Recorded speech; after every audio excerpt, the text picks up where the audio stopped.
Welcome to 77 news. రాష్ట్రంలో British పరిపాలన కొనసాగుతుందని వైఎస్ఆర్సీపీ రాష్ట్ర విద్యార్థి విభాగం నాయకులు మండిపడుతున్నారు. రైతుల సమస్యలను తెలుసుకునేందుకు వెళ్లిన విద్యార్థి విభాగం రాష్ట్ర అధ్యక్షుడు పానుగంటి చైతన్యపై టీడీపీ నేతలే దాడి చేసి అక్రమ కేసులు నమోదు చేసి అరెస్టు చేయడాన్ని తాము తీవ్రంగా ఖండిస్తున్నామని తెలిపారు. రాష్ట్రంలో విద్యార్థుల సమస్యలతో పాటు రైతులకి సమస్యలను పరిష్కారానికి కృషి చేస్తున్న వైఎస్ఆర్సీపీ నాయకులను కూటమి ప్రభుత్వం వేధించడం సరైంది కాదన్నారు. రాష్ట్రంలో విద్యార్థులు అనేక సమస్యలతో ఎదుర్కొంటున్నారని మంత్రి నారా లోకేష్ పట్టించుకోవడం లేదని తెలిపారు. తక్షణమే అక్రమ అరెస్టులను ఎత్తివేయాలని, లేదంటే పానుగంటి చైతన్య కోసం రాష్ట్ర అసెంబ్లీ ముట్టడికి నిర్ణయం తీసుకుంటామని హెచ్చరించారు.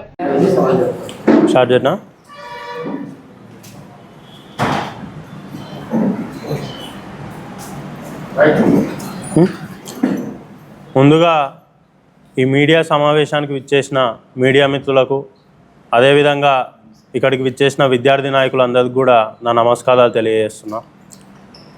మొన్నటి రోజున ఏదైతే అమరావతి రైతుల మీద ఈ రాష్ట్రంలో ఉన్న కూటమి ప్రభుత్వం వాళ్ళకి చేస్తున్న అన్యాయాల మీద మన వైఎస్ఆర్సీపీ నాయకులు ఆ రైతులకు తోడుగా ఉండడానికి, వాళ్ళకు భరోసా ఇవ్వడానికి, వాళ్ళకు జరుగుతున్న అన్యాయం మీద మాట్లాడడానికి అక్కడికి వెళితే అదే రైతుల మధ్యలో ఉన్న తెలుగుదేశం గూండాలు ఎవరైతే రాళ్లతో దాడి చేసినారో ఆ దాడిలో పోలీసులు కూడా గాయపడ్డారు, వైఎస్ఆర్సీపీ నాయకులకు కూడా గాయాలైనాయి. కానీ ఎవడైతే రాళ్లతో దాడి చేసినాడో వాడే పోయి కేసు పెడితే అక్యూజులుగా ఈరోజు వైఎస్ఆర్సీపీ నాయకులని కేసుల్లో ఇరికిచ్చినారు. ఎక్కడైనా దాడి చేసినోని మీద కేసు ఉంటుంది, కానీ దాడి చేయబడ్డోని మీద ఈ రాష్ట్రంలో కేసులు పడుతున్నాయి.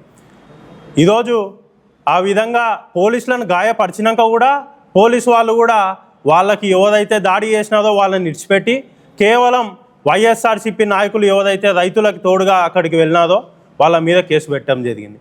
అందులో భాగంగానే మా విద్యార్థి విభాగ వైఎస్ఆర్సీపీ విద్యార్థి విభాగ రాష్ట్ర అధ్యక్షుడు పానుగంటి చైతన్య గారి మీద కేసు పెట్టడం జరిగింది. ఈరోజు చైతన్య అన్న గారికి రౌడీ షీటర్ అనే ఒక బిరుదు, ఒక గుర్తింపు వీళ్ళందరూ కూడా ఇవ్వడం జరిగింది. అంత పెద్ద నేరం ఆయన ఏం చేసినాడంటే విద్యార్థులందరికీ రావాల్సిన తల్లికి వందనం అడగడం ఆయన చేసిన నేరం.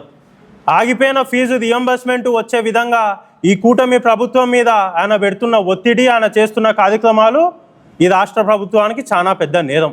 నిరుద్యోగుల తరపున ఆయన మాట్లాడే మాటలు ఈ రాష్ట్రానికి నేరం.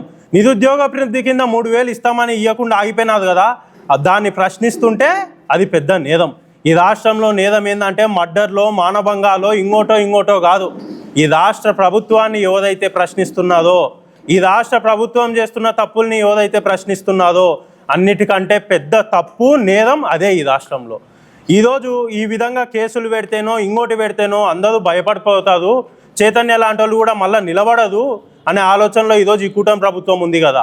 ఈ కూటమి ప్రభుత్వానికి ఈ ప్రెస్ మీట్ ద్వారా ఒక విషయాన్ని తెలియజేస్తున్నా.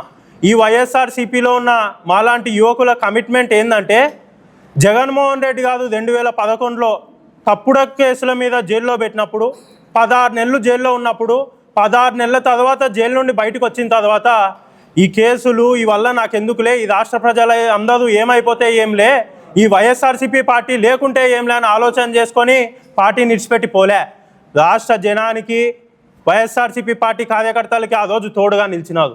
ఈరోజు మా మీద ఎన్ని కేసులు పడినా ఏం పడినా మా కష్టకాలంలో మా కోసం నిలబడిన జగనన్న ఏ విధంగా అయితే మాకు తోడుగా నిలబడినాడో, జగనన్న కష్టకాలంలో జగనన్న గెలిచేంత వరకు మాలాంటి యువకులు ఎన్ని కేసులైనా, ఎన్ని కష్టాలైనా, ఎన్ని అవమానాలైనా సరే భరించుకొని మేము జగనన్న కోసం నిలబడినికే సిద్ధంగా ఉన్నాం. చైతన్య అన్న గురించి కూడా ఒక మాట చెప్తా.